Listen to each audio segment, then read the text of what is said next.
இன்னைக்கு எபிசோட்ல என்ன நடந்துச்சுன்னா, பாண்டி கடைக்கு டூல்ஸ் எடுக்க பெங்களூர் போயிருந்தாரு. கூட வானதியும் அடம் புடிச்சு போயிருந்தாங்க. டூல்ஸ் கிடைக்கிறதுக்கு கொஞ்சம் டைம் ஆகுதுன்னு ஒரு ஃபோன் கால் வருது. உடனே வானதி பாண்டியன் கிட்ட, "பாண்டி இப்ப கிளம்புனாவே நைட்டு தான் போவோம். இன்னும் டைம் ஆகும்னா வீட்ல பிரச்சனையாகும்டா" அப்படின்னு வானதி சொல்றாங்க. அத கேட்டுட்டு பாண்டியன் செம்ம டென்ஷன் ஆகுறாரு. "இதுக்காக தான் உன்ன வர வேணாம்னு சொன்னேன். நான் அப்பயே சொன்னேன்ல, வீடு திரும்புறதுக்கு முன்ன பின்ன டைம் ஆகும்னு. இப்ப இப்படி சொல்ற" அப்படின்னு பாண்டி வானதி மேல கோவப்படுறாரு. "இப்ப எதுக்கு பாண்டி கோவப்படுற?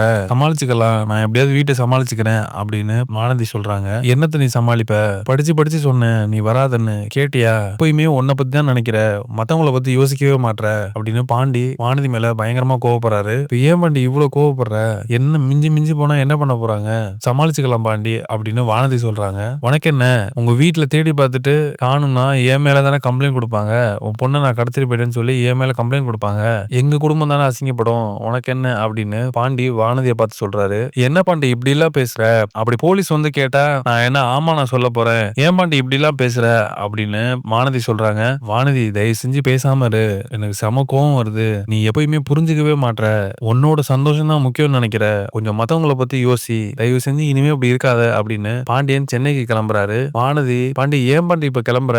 நான் தான் லேட் ஆனாலும் பரவாயில்லன்னு சொல்லிட்டேனே" அப்படின்னு வானதி சொல்றாங்க. "தயவு செஞ்சு பேசாம இரு வானதி" அப்படின்னு பாண்டியன் சொல்றாரு. இங்க நிலா ஆபீஸ்ல திவ்யா கூட டீ குடிச்சுக்கிட்டு இருக்கப்ப ராகவ் வராரு. நிலா கையில கட்டியிருக்க வாட்ச நோட் பண்றாரு. சோழன் கொடுத்த வாட்ச கட்டியிருக்காங்க. அத பார்த்துட்டு, "நிலா ஏன் இந்த வாட்ச கட்டியிருக்கீங்க? நான் கொடுத்த வாட்ச கட்டலையா? நான் கொடுத்த வாட்ச் உங்களுக்காக ஸ்பெஷலா பண்ணது. ₹15,000 அது. அத கட்டுங்க. இந்த மாதிரி லோக்கல் வாட்ச கட்டாதீங்க" அப்படின்னு சொல்றாரு. கிஃப்ட் குடுத்துட்டு அத கட்டுறாங்களா மாட்டாங்களான்னு பார்க்கிறது கொஞ்சம் டூ மச்சா இருக்கு ராகவ். தயவு செஞ்சு இத பண்ணாதீங்க அப்படின்னு நிலா சொல்றாங்க. "இந்த வாட்சும் எனக்கு கிஃப்ட்டா வந்ததுதான். இந்த வாட்ச் எனக்கு ரொம்ப ஸ்பெஷல் வாட்ச்" அப்படின்னு சொல்றாங்க நிலா. அத கேட்டுட்டு ராகவ் அமைதியா போயிடுறாரு. நிலா உடனே சோழனுக்கு ஃபோன் பண்ணி பேசணும்னு தோணுது. ஃபோன் பண்றாங்க. சோழன் நிலா கிட்ட வெறுப்பாவே பேசுறாரு. நிலா சோழன் கிட்ட அவரு வாங்கி கொடுத்த வாட்ச கட்டியிருக்கேன்னு சொல்றதுக்காக ஃபோன் பண்றாரு. ஆனா சோழனுக்கு அது புரியாம வெறுப்பாவே பேசிக்கிட்டு இருக்காரு நிலா கிட்ட. நிலா சோழன் கிட்ட, "நான் நல்லா பிரசன்டேஷன் பண்ணேன்னு எனக்கு ஆபீஸ்ல வாட்ச் கிஃப்ட் பண்ணாங்க" அப்படின்னு சொல்றாங்க. "இப்ப இத சொல்றதுக்காக தான் ஃபோன் பண்ணீங்களா?" அப்படின்னு சொல்லிட்டு மூஞ்சில அடிச்ச மாரி பேசுறாரு சோழன். "ஏங்க இப்படி பேசுறீங்க? உங்ககிட்ட ஒரு ஷேர் பண்ணலாம்னு வந்தா நீங்க இந்த மாரி பேசுறீங்க" அப்படின்ட்டு போன கட் பண்றாங்க நிலா. ஆபீஸ் முடிஞ்சு வீட்டுக்கு வந்த பிறகு ராகவ் நிலாவுக்கு வாய்ஸ் மெசேஜ் அனுப்புறாரு. என்னென்ன பண்ணிட்டு இருக்காருன்னு போட்டோ எடுத்து அனுப்புறாரு. நிலாவுக்கு அது ரொம்ப கோவத்த உண்டு பண்ணுது. போனை சுவிட்ச் ஆஃப் பண்ணி வச்சிடறாங்க. சரி வீட்ல யார் இருக்கான்னு பார்க்க போனா சோழன் டீ போட்டுக்கிட்டு இருக்காரு. நிலா ராகவ பத்தி சோழன் கிட்ட ஷேர் பண்ணலான்னு போறாங்க. ஆனா ராகவ் பேரை கேட்டோன்னுமே சோழனுக்கு வெறுப்பாகுது. நிலா கிட்ட, "உங்களுக்கு என்னங்க, ராகவோட விருப்பமான எம்ப்ளாயி, ரொம்ப பிடிச்ச எம்ப்ளாயி, அவர் ரொம்ப படிச்சவரு, நீங்களும் ஆர்கிடெக்ட் அவரும் ஆர்கிடெக்ட், நீங்க 2 பேரும் நிறைய பேசிப்பீங்க" அப்படின்னு பேச ஆரம்பிச்ச பிறகு நிலாவுக்கு கோபம் பயங்கரமா வர ஆரம்பிச்சிருச்சு. "ஆமாங்க, எங்க 2 பேருக்கும் டேஸ்ட் ஒத்து போகும். நாங்க 2 பேரும் பேசிப்போம். நான் அவர்ட்டயே பேசிக்கிறேன். உங்ககிட்ட ஒரு பர்சனலா ஒன்னு ஷேர் பண்ண வந்தேன் பாத்தீங்களா, அது என்னோட தப்பு" அப்படின்னு சொல்றாங்க. இன்னொரு பக்கம் வானதியை தேடி அவங்க அண்ணன் பாண்டி கடைக்கு வராரு. அங்க கண்ணன் கடையை சாத்திட்டு போறாரு. "வானதி எங்க?" அப்படின்னு கேக்குறாரு. "வானதி எங்க?" அப்படின்னு கேக்குறாரு வானதியோட அண்ணன். "வானதிலாம் இங்க இல்லையே" அப்படின்னு சொல்றாரு கண்ணன். "அப்போ உங்க அண்ணன் பாண்டியன் எங்க?" அப்படின்னு கேக்குறாரு. "பாண்டியன் பெங்களூர் போயிருக்காரு" அப்படின்னு சொல்றாரு கண்ணன். "ஓ, அப்ப அவளும் அவன் கூட தான் போயிருக்காளா?" அப்படின்னு சொல்றாரு. கண்ணனுக்கு என்ன சொல்லி சமாளிக்கிறதுன்னு தெரியாம நிக்கிறாரு. இதுதாங்க இன்னைக்கு நடந்தது. நாளைக்கு என்ன நடக்க போகுதுங்கிறத இனி பார்ப்போம். மறக்காம சீரியல் எக்ஸ்பிரஸ் சேனல சப்ஸ்கிரைப் பண்ணிக்கோங்க. வானதியோட அண்ணன் வானதிய பத்தி கேட்டுட்டு போன பிறகு கண்ணன் உடனே ஃபோன் பண்ணி பாண்டியன் கிட்ட சொல்றாரு. "அண்ணே, வானதியோட அண்ணன் கடைக்கு வந்தாரு. வானதிய பத்தி முதல்ல கேட்டாரு. நான் எதுவுமே சொல்லல. அப்புறம் உங்கள பத்தி கேட்டாரு. அப்ப நீங்க பெங்களூர் போயிருக்கீங்க அப்படின்னு சொல்ல வேண்டியதாயிருச்சு. அப்படி சொன்ன உடனே, ஓ, அப்ப வானதியும் பாண்டியன் கூட பெங்களூர் போயிருக்காளா அப்படின்னு அவரே கண்டுபிடிச்சிட்டாரு. சாரிண்ணே" அப்படின்னு கண்ணன் சொல்றாரு. "நீ என்னடா பண்ண முடியும்? நான் பாத்துக்கிறேன்" அப்படின்னு போனை கட் பண்றாரு பாண்டியன். வானதி கிட்ட செம்ம திட்டுறாரு. "பாத்தியா, உங்க அண்ணன் கரெக்டா கடைக்கு தேடி வந்து என்னைய கேட்டுட்டு நீ எங்க இருக்கன்னு கண்டுபிடிச்சிட்டான். பெரிய பிரச்சனை பண்ண போறாங்க பாரு. கண்டிப்பா அடுத்து எங்க வீட்டுக்கு போய் சண்டை போட போறாங்க. எங்க வீடுக்கு எல்லாரும் வேடிக்கை பார்க்க போறாங்க. வீடு அசிங்கப்பட போகுது. உனக்கு சந்தோஷம் தானே வானதி?" அப்படின்னு பாண்டியன் சொல்றாரு. "சாரி பாண்டியா, என்ன மன்னிச்சிரு" அப்படின்னு வானதி சொல்றாங்க. "நான் அந்த ஃபோன் பண்ணி பேசுறேன்" அப்படின்னு சொல்லி வானதி சொல்றாங்க. "இனி பேசி என்ன வானதி பண்ண போற?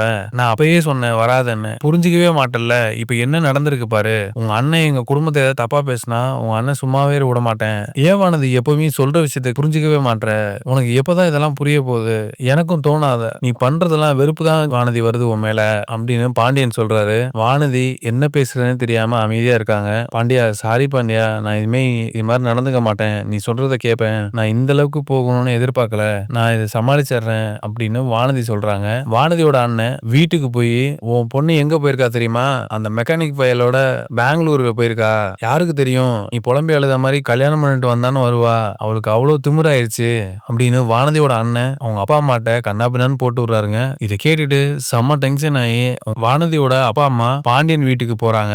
அங்க போய் செம்ம சவுண்ட் விடுறாங்க. சேரன் கிட்ட பயங்கரமா சண்டை போடுறாங்க. உன் தம்பி எங்க அப்படின்னு கேக்குறாங்க. என் தம்பி பெங்களூர் போயிருக்கான் அப்படின்னு சொல்றாரு. உன் தம்பி பெங்களூர் போயிருக்கான்னு எனக்கு தெரியும். அவன் யார கூட்டிட்டு போயிருக்கான் தெரியுமா? என் பொண்ணு கூட கூட்டிட்டு போயிருக்கான் அப்படின்னு சொல்றாங்க.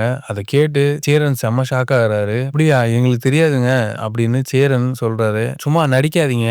என் பொண்ணுக்கு தான் விவரம் இல்லாம இங்க சுத்திக்கிட்டு இருக்கானா நீங்களும் சொல்லி புத்திமதி சொல்ல மாட்டல. இந்த குடும்பத்துல யாராவது வாழ்வாங்களா? என்ன குடும்பம்டா அது, சை அப்படின்னு வானதியோட அம்மா சொல்றாங்க. சோழன் சத்தத்தை கேட்டு வெளில வராரு. என்னாச்சு அப்படின்னு கேக்குறாரு சேரன்ட்ட. இல்லடா, பாண்டியன் பெங்களூர் போயிருக்கான்ல, கூட வானதி பொண்ணும் போயிருக்கு போல, அது தெரியல, இங்க வந்து சத்தம் போடுறாங்க அப்படின்னு சேரன் சொல்றாரு. வானதி பாண்டியன் கூட தானே போயிருக்கா, அப்புறம் என்ன, இதுதான் தெரிஞ்ச விஷயமாச்சே. அவங்க 2 பேரும் லவ் பண்றாங்க, அவங்க ஒன்னா சேர்ந்து போறாங்க. அதுல இவங்களுக்கு என்ன பிரச்சனை? நல்லா வீட்டுக்கு கரெக்டா வந்துருவா, வீட்டுக்கு போக சொல்லு, இங்க வந்து சத்தம் போடுற வேலை வச்சுக்க கூடாதுன்னு சொல்லுங்க அப்படின்னு சோழன் சொல்றாரு. இருங்கடா, உங்க மேல என் பொண்ணை கடத்திட்டீங்கன்னு சொல்லி போலீஸ் கம்ப்ளைண்ட் கொடுக்குறேன் அப்படின்னு சொல்லிட்டு அவங்க அம்மா போலீஸ் ஸ்டேஷனுக்கு போறாங்க. சோழன் பாண்டியனுக்கு போன் பண்ணி, டேய் பாண்டியா, ஏன்டா அந்த வேலையை பார்த்த?